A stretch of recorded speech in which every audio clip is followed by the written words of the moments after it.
My grandfather came here in the late 1800s. He'd done everything in the Midwest, but mainly he was a land speculator.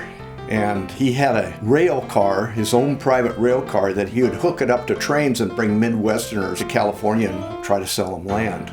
My dad came out here as a geologist. Well, when my grandfather was here then, grandfather said he'd like to grow 40 acres of sweet potatoes. And they growed it right on Wheat Patch Highway there where the old Otten Dairy was. And it was like the only 40 acres of sweet potatoes in the West. And it was just like gold nuggets they were harvesting. And my grandfather said to my dad, "You're going to be a farmer. You're not going to be a geologist."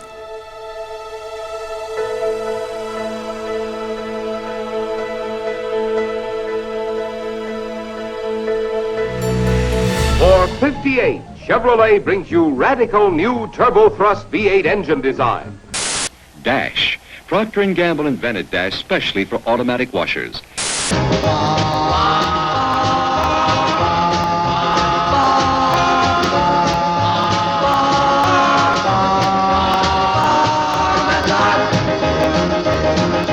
We started this little band and we decided to be different. Typically the bands in those days had 3 guitars and a drum set. And we decided to get an upbeat rock and roll with a horn section. So the original band was Doug Poole, who went on to become the top computer guy at Kaiser.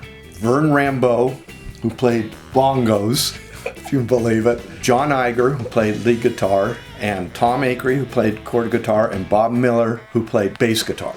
We got a recording contract with Capitol Records.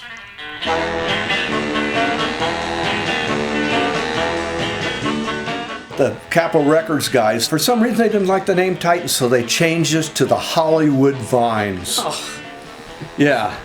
Capitol Records is on the corner of Hollywood and Vine, and they thought that'd be a real cute name. The record was a so-so success. And then there was another band that we competed with called the Epics. And the Epics and the Titans, just about the time I was graduating, started to combine.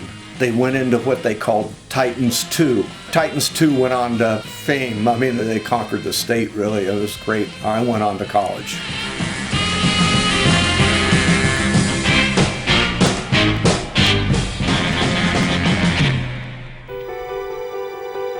I made senior trainer within 2 years. In the industry, it takes about 9 average. I stayed there for about 6 years and became director of training, and I was away from the Dolphins then. I was away from everything, away from the shows. I was just running people, and I thought, I can do more with my dad back in Bakersfield. So one day I just called my dad up and I said, "Would you like to have your son back helping you run the ranch?" And he said, "God, that'd be great."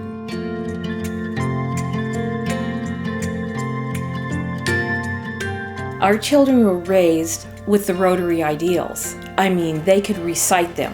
And our daughter went on to establish Rotaract Club at the University of Indiana, and is still going today. And she was the president of Interact at BHS. Well, I just love Rotary. What is wonderful about Rotary to me is just the fellowship, the instant camaraderie that you have anywhere in the world. It's just a wonderful organization. I feel my greatest contribution was the Oktoberfest. I stole the idea from Couples Against Cancer. And I thought, what we need for our club is just a real fast fundraiser during the meeting that we can make lots of money very quickly, very painlessly. And we had the first one, and we earned, I think, the first year $7,000. Well, it went up to $50,000, $60,000 a year. So that I'm president because there was kind of a legacy there that kept going.